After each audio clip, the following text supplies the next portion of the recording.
viendo que os vais uniendo. Pingüino, Inma Vega, Pedro Cubria, Gabriel. ¿Qué tal? ¿Cómo estáis? Bueno, espero que muy bien. Vamos a dar un poquito de tiempo para que se vayan uniendo a nuestro club asimétrico. Ayer estuvimos con Auxi, con María Auxiliadora Gálvez, leyendo su libro Espacio Somático, Cuerpos Múltiples. Y nada, la verdad que lo pasamos estupendamente bien. Fue genial y desde aquí le volvemos a agradecer que se dejara liar de nuevo para venir aquí. Y hoy también tenemos un invitado especial al que voy a añadir.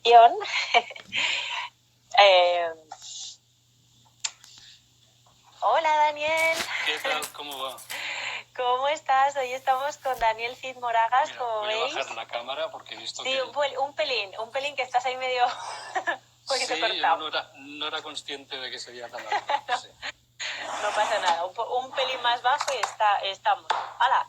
Ahora la lámpara. Sí, porque tenía aquí una estructura hecha con las construcciones de mi hija. Ya, muy de arquitecto, claro.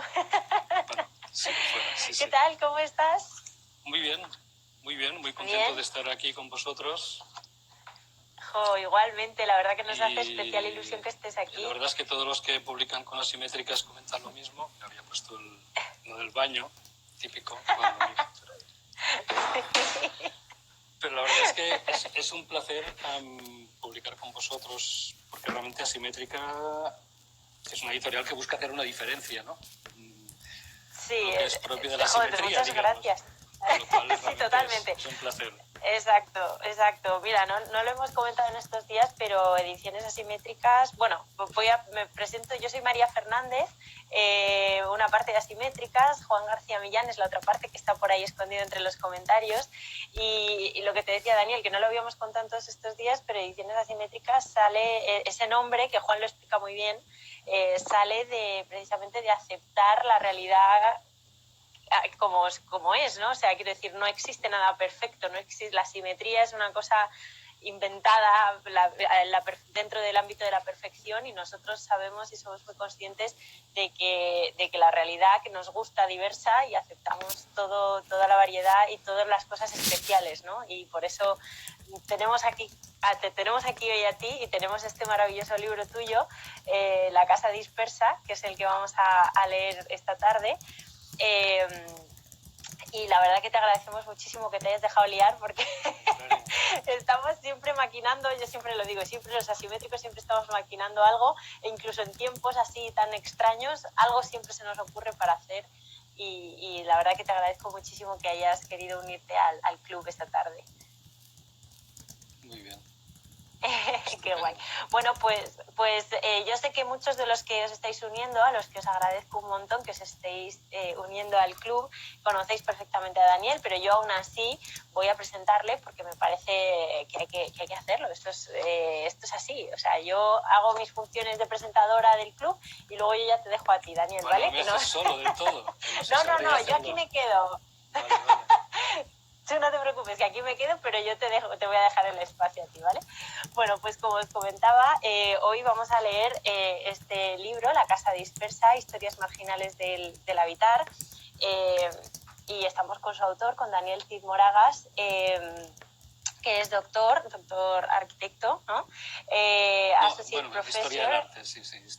De Historia del Arte, perdona. Sí. Sí, perdóname, que lo he apuntado mal. Associate Professor en la Winchester School of Arts, en la Universidad de Southampton, ¿no? En la que además diriges un grupo de investigación que se llama Critical Practices, Y además de todo esto, has desarrollado junto con Eva Serrats y Francesc Pla la Fundación Piso Cero, digamos que es una especie de desarrollo tipológico de apartamentos para las personas sin techo, que lo estáis desarrollando en Barcelona además.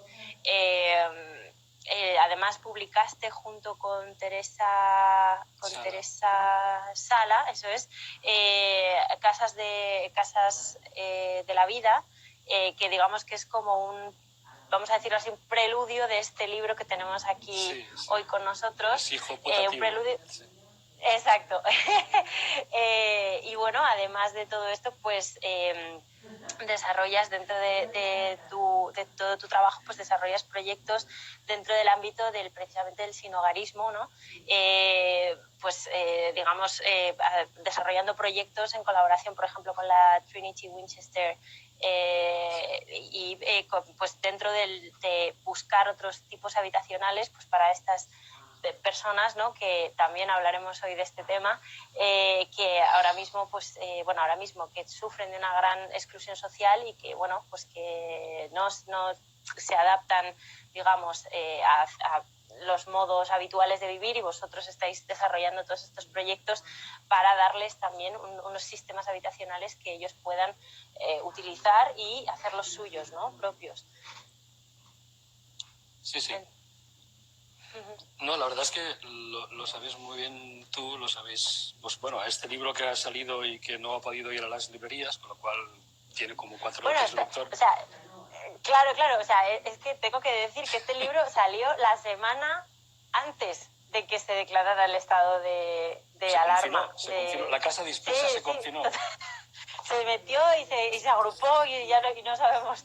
No, la verdad es que es verdad. Salió una semana antes. Esto es casi un modo de presentación, casi del libro, porque esto es casi, vamos, está por estrenar, por así decirlo. Sí, pero sí que es verdad que lo hemos comentado, que es un libro que se mueve entre la chabola metafísica y la chabola política, ¿no? Sí, totalmente.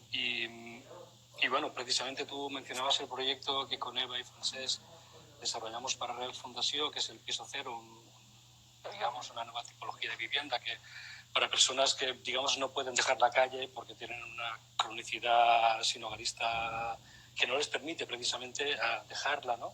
Y que está funcionando desde el 2017, pero precisamente, bueno, estos días, repasando la web de Real Fundació, que realmente es una institución que es referente en Europa en el tema del sinhogarismo, realmente es una gente increíble. Justamente comentaban pues que habían multado a personas sin techo por no confinarse. Que yo me acuerdo hace 5 años que leí en La Voz de Vigo un artículo que podría ser de una película de José Luis Cuerdas si no fuera por lo dramático que era la historia, que es que a un sin hogar lo habían condenado a arresto domiciliario, ¿no?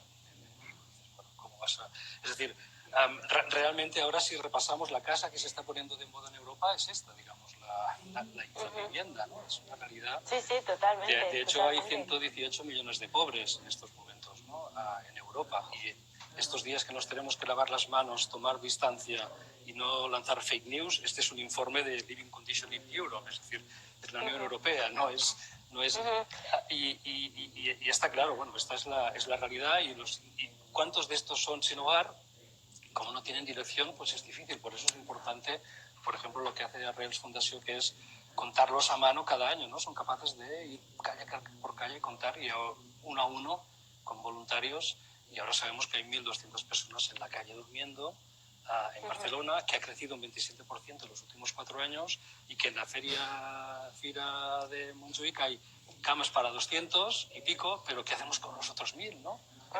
Exacto. En una ciudad con 65.000 camas de hotel libres. Bueno, es verdad que algunos médicos las están utilizando para desestresarse y no contagiarse, pero realmente, bueno, es un poco...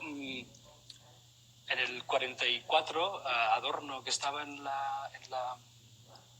el exilio y luego publica el libro Mínima Memoralia pocos años después de que finaliza la Segunda Guerra Mundial, y con Europa por reconstruir y todo un debate que también aparece en este libro, que el capítulo que se llama Barracones de campos de concentración cabañas y chabolas, ¿no?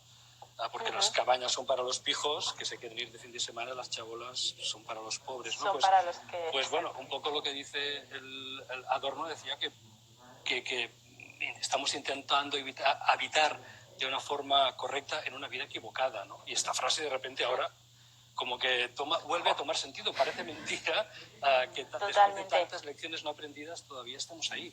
Y la verdad es que las cifras son apabullantes. Es decir, ser joven, ser familia monoparental, o que te desahucien o paros son las causas del sinhogarismo. No es pendencieros y tal, sino realmente es un tema que podría afectar a cualquiera. Es decir, que desafortunadamente la vivienda que se está poniendo de moda en Europa es esta. Bueno, espero que después de esta, aparte de salir con greñas,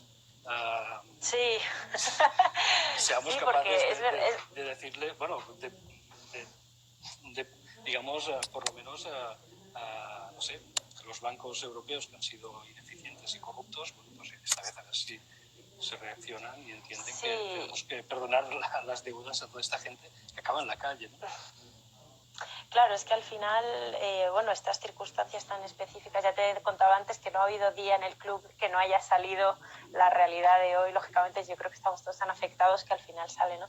Pero hoy además, y te lo contaba antes, que me ha tocado salir a la compra semanal y volver hecha un cuadro, pues es cierto que hoy pues de repente me he encontrado con personas sin techo, ¿no? Que es evidente, vamos, lo sé porque estaban pidiendo en la puerta del súper, o sea, quiero decir y de repente, claro, caes en la cuenta y dices, claro, es que esta manera de habitar, esto que nos está ocurriendo, esta sin sentido para todos, pues es que todavía lo es más y puede provocar todavía más. Tú antes me contabas una frase que dicen los ingleses que no se me han quedado las palabras, ahora la dices, pero es que le puede pasar a cualquiera, o sea, cualquiera puede estar en esa situación mañana, cuando salgamos de la cuarentena, o sea, cualquiera, nos puede pasar a cualquiera, ¿no? Y claro, darse cuenta de esa realidad a veces incómoda, que la gente quizá hay veces que pues no lo quiere ver, no lo quiere saber, no lo queremos ver, no lo queremos saber porque vivimos muy cómodos en nuestro, nuestro desconocimiento. De hecho, uno de los textos que se comentan aquí es del Walter Benjamin, de Experiencia y Pobreza, y parece que, bueno, que también es otro texto que vuelve a tomar sentido, ¿no? Que nos hemos vuelto pobres otra vez. Y con la pregunta sobre el habitar todavía por formular adecuadamente, ¿no? Y bueno, este libro es un poco lo que intenta es, digamos, es un reflejo incompleto de las distintas tentativas que el habitar ha generado en la modernidad, pero que es una casa todavía por componer, ¿no? Que si bien vive en el deseo de hacer sitio, de recogerse, a menudo pues le cuesta encontrar emplazamiento y bueno. Ante eso, y la verdad es que lo mejor del libro es el prólogo de Juanjo Lahuerta. Yo de hecho, yo entendí el libro... Bueno, es una de las mejores cosas, vamos a dejarlo ahí. No es lo mejor, porque el libro es buenísimo. Yo entendí el libro cuando leí el prólogo de Juanjo, ¿no? Y cuando él dice precisamente que ante eso lo que he hecho yo es dispersarme ante esta desconcentración. Pues nada, Daniel, si quieres le damos y empezamos a leer un poquito y a entrar en el libro. Me he sacado una... Mira, yo de momento me he seguido manteniendo prudente en el té. Pues yo si lo llego a saber me quedo con el té, porque ahora estamos en desigualdad de condiciones. Di que no te preocupes, es que lo he pensado y he dicho, no me sentía yo muy así, digo, no vayamos a liarla, pero no pasa nada, tú disfruta porque del vino, de lo que sea. No, y de la conversación y de la lectura, ¿no? De hecho, el prólogo de Juanjo precisamente empieza comentando que este libro digamos que es un libro que hace visitas, y de hecho incluso hay algunos casos que hay visitantes, pues es un fotógrafo Engelmann que visita un día antes de que se desmonte la vivienda de Freud en Viena, porque se tiene que exiliar a Londres, porque su familia, pues bueno, es parte de su familia, ir a los campos de concentración. En otro capítulo es la visita de Breton a la casa de Freud, que dice que iba ahí todo emocionado a conocer el gran pensador moderno y se queda con la sensación de que es un medicucho de barrio, aburrido y mal vestido, ¿no? O, por ejemplo, la visita de un fotógrafo días después de que Breton haya muerto. Es decir, hay muchas visitas, incluso hay el capítulo que roba el capítulo de la vida breve de Onetti, que es una novela fantástica que se llama el capítulo Naturaleza Muerta, que precisamente es el protagonista que cuando llega a las tantas a casa, pues ve la puerta de la vecina, que además, bueno, pues la escucha por las noches con los amantes y tal, y que está como muy así curioso de ella, y de repente está el manojo de llaves en la puerta medio abierta y entra, ¿no? Y es verdad que, bueno, uno se siente intimidado si se ve obligado a entrar sin estar invitado, pero bueno, es allí, en esta descripción, pues él va explicando cómo se inventan las maneras de hacer, de las personas que se acaban convirtiendo en valores definitivos, ¿no? Y con lo cual hay, por un lado, una casa más literaria, Proust, por supuesto, ¿no? Proust es importante y además, bueno, En busca del tiempo perdido no empieza con una magdalena, empieza con una cama, ¿no? Y se escribe en una cama.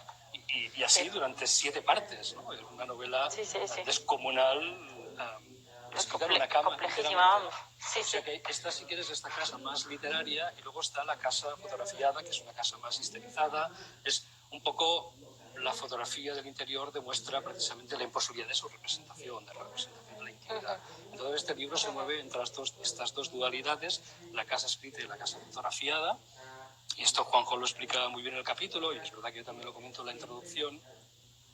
Y es importante, ¿no? Un poco para que os ubiquéis, el día que podáis, si queréis, comprar el libro, pues podéis ver que algunos que lo compren.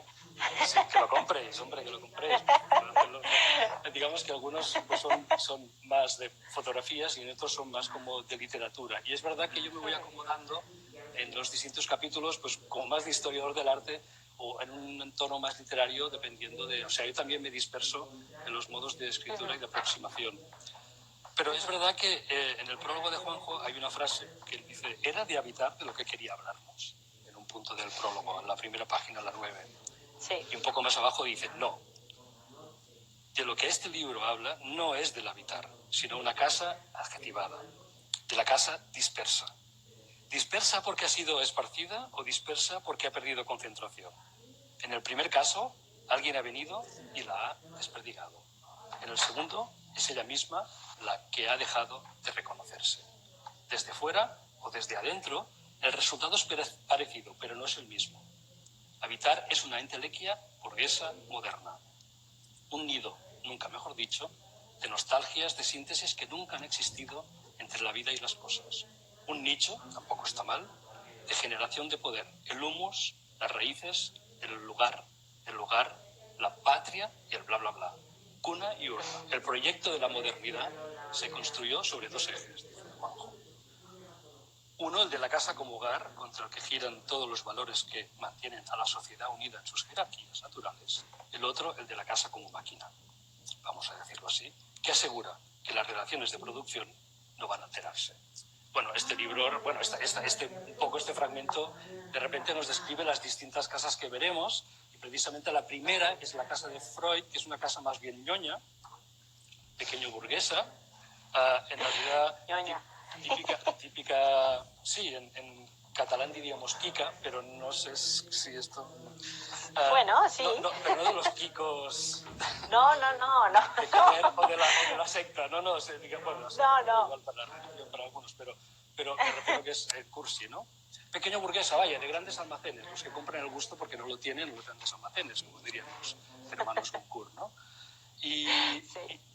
Pero precisamente en esta casa, en plena crisis del sujeto, es aquí donde, en esta casa súper patriarcal, por otro lado, porque realmente eres el pater familias que domina la casa está organizada como una casa burguesa de lo más prototípico, pero es aquí donde se han cuestionado las restricciones de la cultura, ¿no? Donde se ha puesto precisamente en duda la idea de hogar como un remanso de paz, precisamente en esta casa, ¿no? Que es algo que explica muy bien Josep Casals en un libro vieneses que es magnífico, que publicó Anagrama y que es estupendo, ¿no?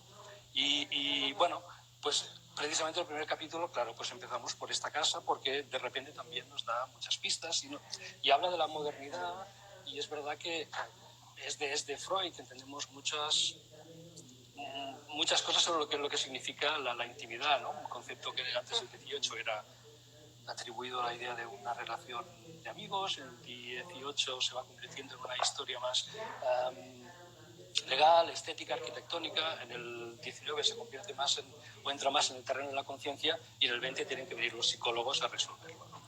Y entonces, bueno, la primera se llama Vergase 19, Viena, que es la dirección de Freud, es decir, no es ni una casa, es una dirección. Y bueno, la primera frase dice: en mayo de 1938, una mañana cualquiera, cae la lluvia sobre las calles de Viena, mientras Engelmann, un joven ingeniero, fotografía la fachada de Vergase 19. Y aquí empieza una larga explicación de cómo este joven pues le han pedido que fotografíe los días antes de que desaparezca esta vivienda, ¿no?, que luego se traslada a Londres. Y bueno, este primer capítulo va entrando en la casa, en las habitaciones, digamos, de trabajo de Freud. Él tiene su familia, y la otra familia está en su sala del diván, en su estudio lleno de estatuillas. Y yo voy, bueno, explicando, haciendo una especie de interpretación de cada una de las imágenes que van saliendo, interpretando. Hay un cuadro, el de Brulé, aquel cuadro tan terrible, ¿no?, de Charcot en Salpêtrière, con el espectáculo de las sesiones de hipnosis. Y a partir de ahí se explica el nacimiento del diván, que es una historia como sí que un poco de cotilleo, ya lo digo para el lector, o sea, es un poco trascendente. Es como que él tenía un diván y una alfombra que le habían regalado, y lo junta y ahí que se convierte en diseñador bricolero, en el método. ¿no? Pero bueno, hay un momento del libro que precisamente me gusta, y es lo que quiero leer porque me pone también, aquí se hace referencia a que el Sade también tenía divanes, y bueno, se hace aquí una asociación entre Sade y Freud, pero no haremos un spoiler, que se compre el libro y lo lean. Exacto, que compren el libro. No, pero léenos lo que, sí, lo que... Exacto, entonces hay un punto en que entra en una habitación y hay un cuadro, la cámara filma un momento en el que se ve los templos de Abu Simbel, que digamos con ello lo que hace es colocar, es decir, asocia la arqueología con la exploración arqueológica del área. ¿Quieres que ponga la imagen, Sí, Daniel? perfecto. Y luego también pues el texto describe pues unas pinturas pompeyanas que hay por ahí, y Gradiva, que es aquella mujer que en la novela de Jansen pues aparece caminando en sueños por las calles de Pompeya, ¿no? Y con esto yo empiezo diciendo, y es aquí, en este punto, donde la fotografía, psicoanálisis y arqueología se hallan en un encuentro tan doméstico como perturbador. En el siglo I a.C., la lava del Vesubio sepultó rápidamente la ciudad en vida. Ser enterrado en vida es el sumum de lo siniestro. Y a la vez, a los arqueólogos que en el siglo XVIII buscaron sus rastros, les sobrevino todo de una manera muy inmediata, al ser tan fácil extraer la piedra volcánica. Bueno, pues de alguna manera, los interiores de esta ciudad nos recuerdan la fotografía del piso de Vergase, donde el silencio también flota sobre las estancias. Referencia intranquilizadora de los movimientos diarios de alguien ausente. Aquí, como en Pompeya, en cualquier momento la actividad podría comenzar de nuevo. En su irrupción, la cámara fotográfica ha dejado el territorio privado de la consulta abierto, con los signos de ocupación y rituales domésticos desvelados. Una intimidad revelada en que el habitante está ausente, pero queda su rastro. Así sucede en la butaca que hay junto a la ventana, cerca del cuadro de Brulé, otra de las imágenes, donde un cojín medio achafado todavía conserva la huella de quien hace pocos instantes se sentaba cómodamente. Y un poco al final, de hecho, continúo en estas interpretaciones. La última fotografía es una fotografía de su mesa de trabajo, que además en el pomo de la ventana hay un cristal, hay un espejito que ahí se han hecho 1000 interpretaciones de historiador del arte, así como muy excitado, pero en realidad cuando lees su biografía lo que hacía era colocarse el paladar postizo que llevaba después de una operación de un cáncer maxilobucal, y que le llamaba el monstruo. Bueno, y entonces después de esto digo, como decíamos, me refiero a esta fotografía, en la fotografía todo es un tanto inquietante, como cuando abrimos con cautela y sin querer molestar la puerta de una habitación que no sabemos si estará ocupada. Y es precisamente el habitante de este estudio quien en su ensayo sobre lo siniestro indica que tales sensaciones extrañas de atracción y rechazo son generadas por el desconcierto que crean las presencias hechas de ausencias, es decir, la fantasmagoría. Un sentimiento, lo siniestro, que también se manifiesta cuando lo que no nos es familiar pasa a ser extraño, cuando se pone de manifiesto aquello que por definición está oculto, destinado a no ser contemplado. Heimlich, propio de la casa, familiar, íntimo, por tanto secreto, se contrapone a Unheimlich, siniestro pero también oculto. Uno evoca bienestar, confort y el otro nos perturba. Pero precisamente cuando nos acercamos al apartamento de Bergasse a través de las fotografías de Engelmann, se desvela la paradoja en que aquello que había sido familiar y por tanto secreto se muestra al revelarse la faz más perturbadora sin dejar de ser en realidad muy doméstico. Estamos ante una casa fotografiada en su día a día, donde todo parece responder a la repetición de unos mismos actos cotidianos, pero en realidad no solo han sido alterados por los registros policiales, de hecho la policía, la Gestapo, detuvo unas horas la hija de Freud, sino que en breve van a ser desmontados. Con el tiempo echándosele encima, pero sin perder la paciencia, Engelmann planta la cámara para capturar por última vez lo íntimo y lo privado de aquellas habitaciones. Pero precisamente porque actúa con tanto cuidado, el apartamento acaba revelando su verdadero estado de ánimo, o incluso revelándose en el último minuto para no mostrarse. Es decir, unos días más tarde, el joven ingeniero decide volver al piso para hacer una de las últimas sesiones fotográficas, pero llega tarde. Los de las mudanzas ya han retirado el diván. Del mueble solo queda una marca en el suelo. Saca una instantánea de esa huella, pero en el revelado descubre que la película no ha sido capaz de capturar el rastro. El carácter destructivo es el enemigo del hombre estuche, aquel que busca la comodidad en la envoltura forrada de terciopelo, y lo es hasta tal punto que borra también las huellas de su destrucción. Si bien permanece algún rastro, como la marca de un antiguo cuadro colgado, vete a saber por quién, en el tapizado que forra el vestíbulo, este piso en Viena, hecho museo, ha quedado adrede sin nada. Ni diván, ni mesa, ni dioses, ni monstruo. Todo se fue a Londres. Una ausencia que consta de dirección postal y en la que la memoria se expresa a través de la invisibilidad y el vacío.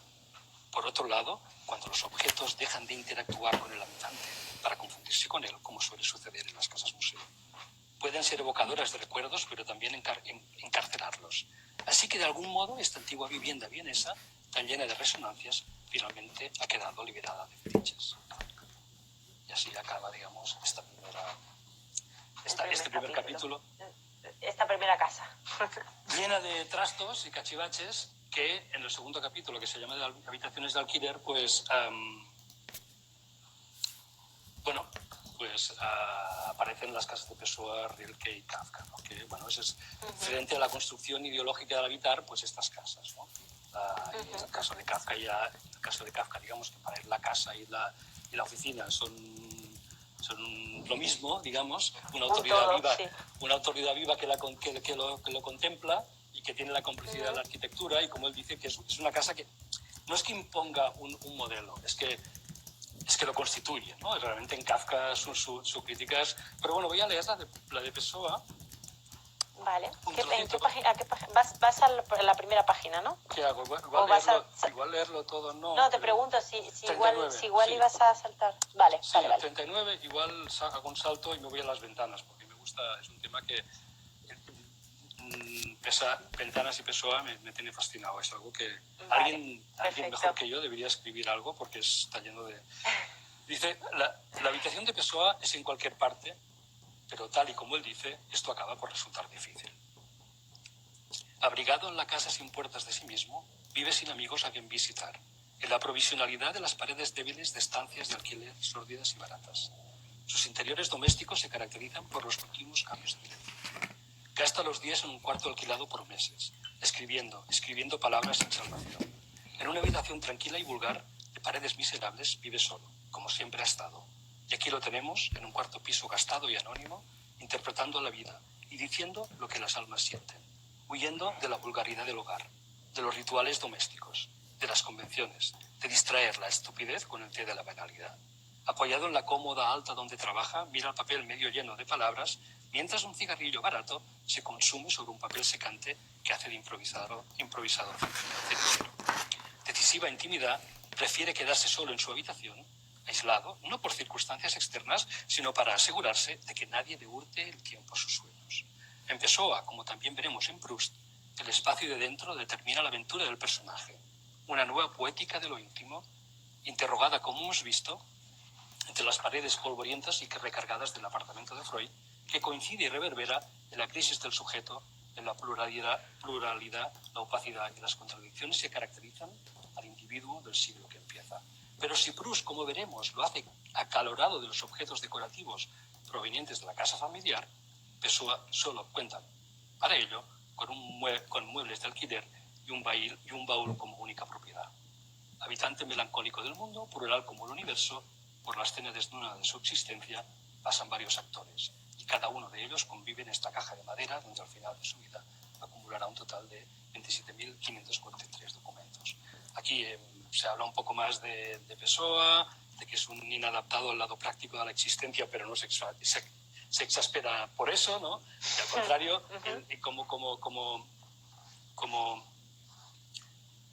digamos que es un chupatintas, básicamente, ¿no? Y que es Resumiendo. Como Soares, sí, es un chupatintas, pero que luego precisamente opta por ello, renuncia a un buen trabajo para que nadie le robe tiempo a la literatura. Pero entonces más adelante viene lo de la ventana, ¿no? Después de la lluvia, el barullo de la calle vuelve a llegar hasta arriba para chocar con el mobiliario tosco de sustancia barata. Sobre el sueño abandonado de las sábanas está el viejo abrigo para las vigilias matutinas y en el suelo unos pantuflos gastados. Entre la cama donde piensa el universo y la calle desconocida y verdadera está la ventana por donde trepa el griterío. Por unos instantes entra como un consuelo un rayo de sol. Gira por la habitación para buscar entre los bolsillos de la americana el tabaco y algo con lo que encender el cigarrillo y vuelve a asomarse a la ventana. Una de tantas como hay en el mundo y de la cual nadie sabe. Y si alguien sabe algo, en realidad, ¿qué sabe? Una realidad exterior que en el interior se transforma en poema. De fuera hacia adentro y de dentro hacia afuera. Como cuando por la noche Cairo camina por la ciudad Cairo, uno de sus heterónimos. Camina por la ciudad y las luces encendidas desvelan las ventanas de las habitaciones, realidades inmediatas que al apagarse dejan de existir. El hombre que antes ha encendido la bombilla y ahora la ha apagado continuará siendo, pero solo él. Es así, a través de este desconocer, que se constituyen y reconstituyen cada día las calles. Una experiencia íntima que tanto sucede cuando el poeta pasea con pasos apresados por las calles de la habitación, una ciudad que todavía no ha salido de casa, como en el callejear por Lisboa, un pasear íntimo y sin rumbo, donde ojea en el mismo sin leerse. Como en la fotografía tomada en el 1928 bajando el Chiado, la figura 8, le gusta caminar por las callejuelas solitarias, calles adoquinadas entre tumultos distantes sin más tránsito que ellas mismas. Es en estas derivas urbanas o apoyado en el alféizar, donde pasa largas horas en la orilla de su devenir, mientras observa lo insignificante, la importancia alada de lo cotidiano. Como Combray o Venecia en Proust, Lisboa en Pessoa es una proyección fantasmagórica de sus intimidades. Es un recorrido interior, un spleen propicio a suscitar y ejemplificar la intranquilidad del escritor. Recipiente tumbado, grito sin eco en medio del desierto, faro inútil en el océano solitario, dice Pessoa, no habré sido sino el vacío de mí mismo. Pedagogo íntimo desde la ventana o hacia esta, Pessoa escribe sobre la soledad, la conciencia, la importancia misteriosa de existir. Una vida que solo se le hace real gracias al esfuerzo de la literatura y su revuelta íntima, dice Pessoa. Son intransmisibles todas las impresiones, salvo si las hacemos literarias. Para él vivir no es necesario, lo que es necesario es crear. Kafka pensará bastante lo mismo cuando diga que escribir quizás sea más empobrecedor que vivir, pero como mínimo más claro. Estancado como un lago desierto, en una renuncia íntima, para Pessoa el mundo exterior es una realidad interior, dice Pessoa. Los mayores dolores de mi vida se desvanecen cuando, abriendo la ventana dentro de mí, puedo olvidarme en la visión de su movimiento. Esta vez es una ventana que mira hacia la afuera de los paisajes íntimos. Una experiencia interior en la que la literatura busca el refugio privado donde construir una estética en la intimidad desnuda. Son tantas las horas que, leyéndose a sí mismo, las ha pasado en las orillas cotidianas de su transcurrir, que de estas han nacido mares y naufragios. De hecho, no le hace falta interrogar con insistencia a las descoloridas palabras del mensaje dentro de la botella para descubrir que el náufrago es él. Si al anochecer, cuando vuelva a casa, llueve, lo hará con las solapas de chaqueta de empleado de comercio alzadas, evitando los charcos de lluvia fría, íntimamente confundido por haberse olvidado siempre del paraguas y de la dignidad humana. Que es eso que es, bueno, es un universo en sí. Es precioso, ¿no?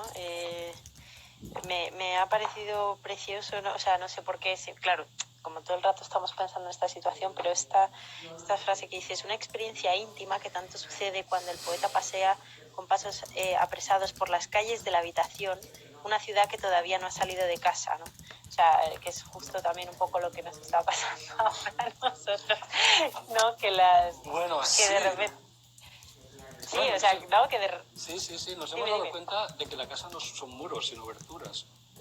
Y que si llegamos a casa es porque hemos salido, digamos, ¿no? Y que es verdad que habitar es un tránsito. Bueno, hay una definición muy bonita de Perec de habitar, que dice que es habitar es moverse de un espacio a otro procurando no golpearse con las cosas, los muebles, que es una buena definición. Con lo cual, habitar es un tránsito entre lo íntimo, lo privado, lo público y lo colectivo y lo público, ¿no? La intimidad de la cama, la privacidad de la sala de estar, lo colectivo del rellano y lo público de la calle, ¿no? Y ahora estos días que son los balcones, un espacio intermedio o la frontera de lo... Sí, realmente se está redefiniendo. Frontera, claro, sí, frontera y además infranqueable, ¿no? O sea, porque además no, aparte de que no puedes, es no, frontera, te casi te matas, sí, es una frontera, o sea, que sí. casi te matas, ¿no? Y tiene que ser así porque nuestros médicos los tenemos que cuidar. Pero no, totalmente, pero que es curioso cómo todas, de verdad, todas las lecturas que estamos haciendo es increíble todo lo que te traen y te despiertan, ¿no? Pero bueno, por supuesto, eso es maravilloso y todas las reflexiones que haces son preciosas, o sea que sigamos leyendo, que todavía tenemos tiempo. ¿Cuánto tiempo A ver, son menos, o sea, y 42, o sea, tenemos un poquito más de un cuarto de hora. Pues no sé, podemos leer... igual podemos leer, no sé, ¿qué te gustaría? Va, dímelo tú. Pues a ver, a mí, hombre, el capítulo de cabañas, chabolas y barracones a mí me gusta bastante. Entonces, no sé, igual alguno, no sé, Benjamin, por ejemplo. Benjamin, sí, pero mira, vamos a... Bueno, va, Benjamin, venga, sí. Que además, sí, que bueno, además oye, que si te apetece otra cosa, yo te digo pero vamos, que también yo qué sé, la casa modelo de Le Corbusier también, o sea, que tiene lo suyo, pero como tú quieras, No, es que realmente Benjamin es uno de los, bueno, es realmente uno de los puntos en los cuales me doy cuenta de que todo tiene sentido, pero por otro lado también el capítulo de las cabañas es como raro, pero bueno, leemos a Benjamin. Venga.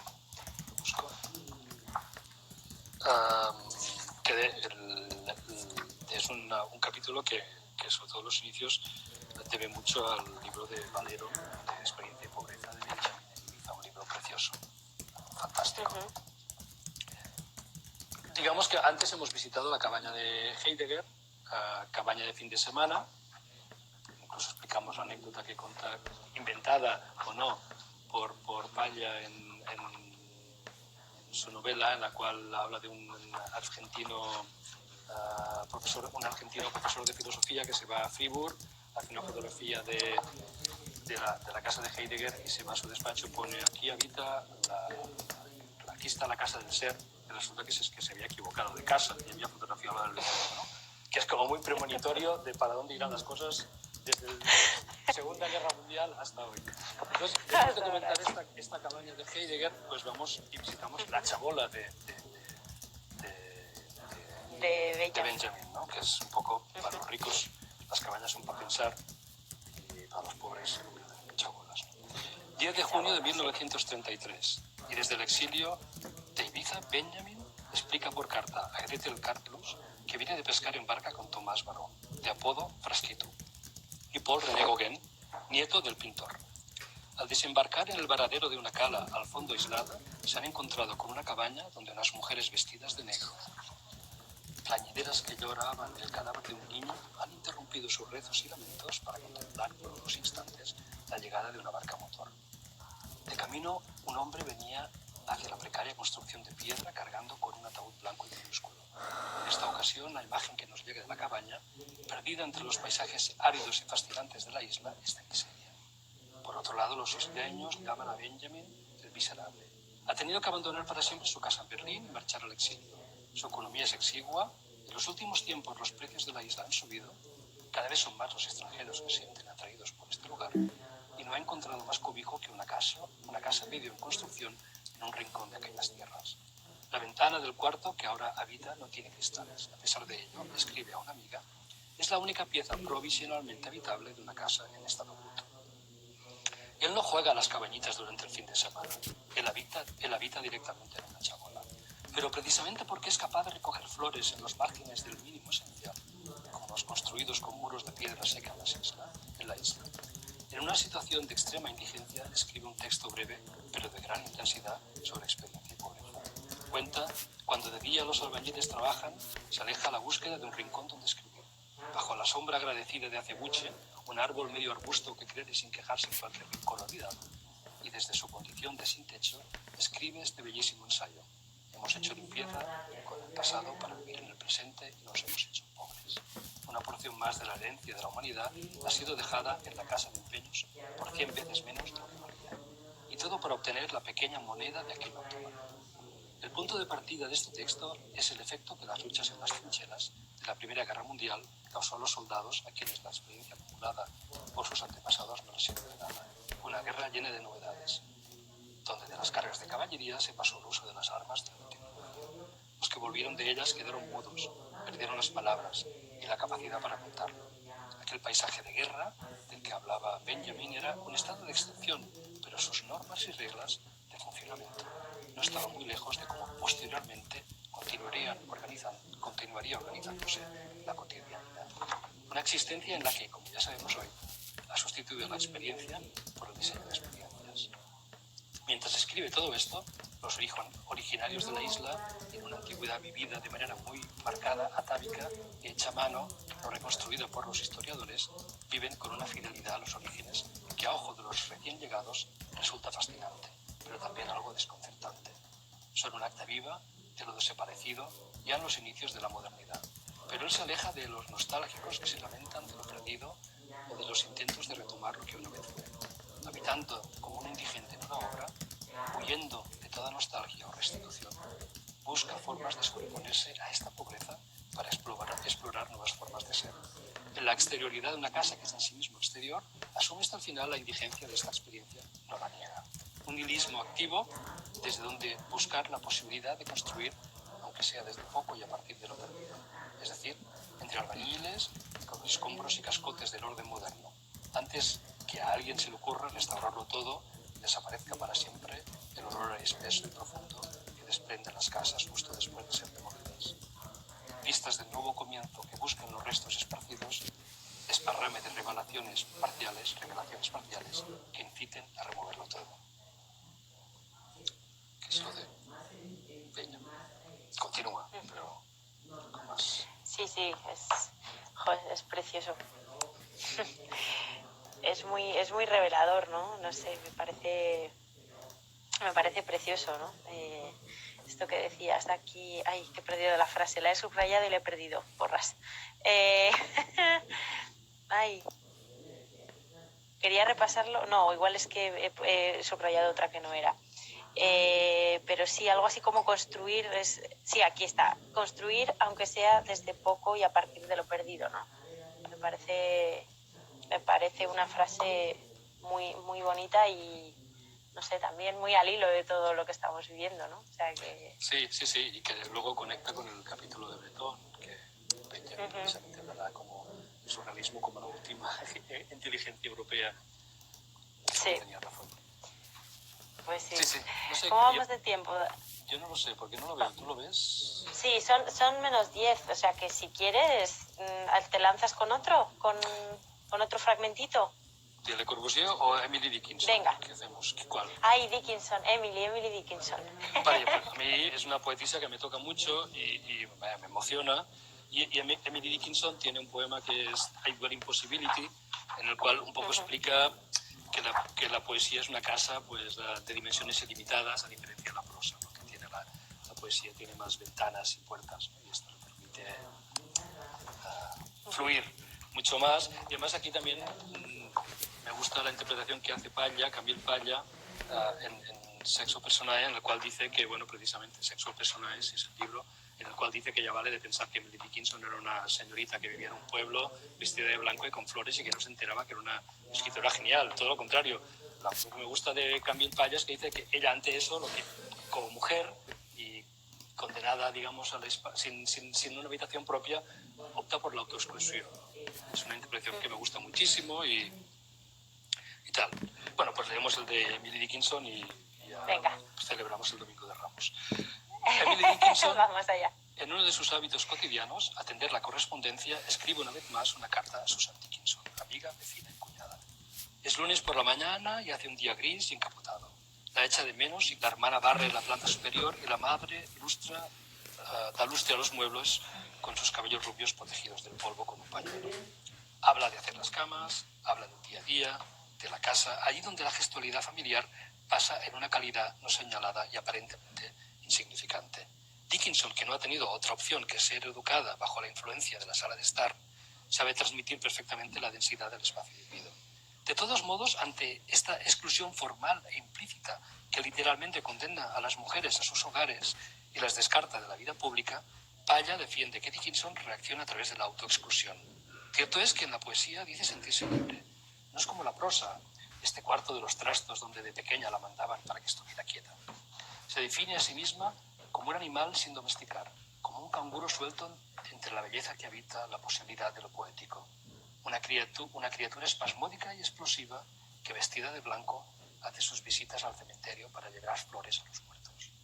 A autores sin apenas lectores, este no debería implicar que no sea plenamente consciente de su talento. Simplemente ha decidido compartirlo con pocos. El alma escoge a su compañía y luego cierra la puerta a su divina mayoría, que ya no vuelve nunca más, nos dice Dickinson en uno de sus poemas. Pero precisamente en el misterio permanente de esta puerta entreabierta es donde parece habitar su poesía. Seguramente esta imagen le haya venido pasando como cada día el polvo, una idea que una vez anotada en un trozo de papel ha sido elaborada más tarde en su habitación. Sus lecturas atentas y apasionadas junto a los quehaceres domésticos que tanto conoce se convierten en una forma de interpretar el mundo. Ciertamente no recurre a palabras trascendentes. Su poesía se mueve entre pájaros y abejas, pero también entre manos amputadas. La autora antes mencionada, Paglia, centra en gran parte su controvertida lectura de Dickinson bajo una perspectiva del cosmos sadiano, que hace querer más allá de la fortuna. Bien podría ser que en la habitación medio oculta, donde ya no espera a nadie más, también se escondan los instrumentos de placer y tortura que utiliza en su literatura. Que es esta poetisa inmensa que es Emily Dickinson, ¿no? Emily Dickinson, sí, totalmente. ¡Jo, qué bien, Daniel! ¡Qué guay, qué pasada! Bueno, muchísimas gracias. Al final nos hemos quedado con la casa más lírica y menos con la política, pero bueno, ya igual, mira, bueno, es domingo. Pero el es lunes, domingo. El lunes volvemos a las barricadas, aunque sea desde los balcones. Claro que sí, claro que sí. No, pero de verdad, o sea, de verdad, millones de gracias por esta lectura también seleccionada. Yo creo que no sé, nos has hecho entrar en casas, nos has sacado de la nuestra y nos has llevado a otras que la verdad que son fantásticas y maravillosas, ¿no?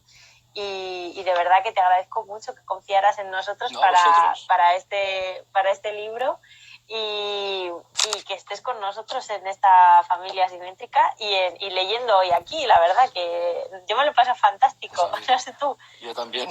De verdad, gracias a todos y a todos los que nos estáis viendo, que se unen todos los días para ver nuestro club y hoy a ver a Daniel. Lo voy a decir como lo digo todos los días, sé que soy muy pesada, pero lo voy a decir. Todos nuestros libros están disponibles en nuestra página web, ¿vale? Los podéis comprar. Lo que pasa es que, como también digo todos los días, no los podremos entregar, o sea, servir hasta que esto pase y nos dejen salir a servirlos, porque claro, aquí no los tenemos. Aquí yo tengo uno, que es el mío, que no puedo tal, ¿vale? Pero podéis seguir pidiéndolo por la web y, por favor, también a todas las librerías que podáis echarles un cable y hacerles pedidos en estos días. De verdad que va a suponer una gran diferencia.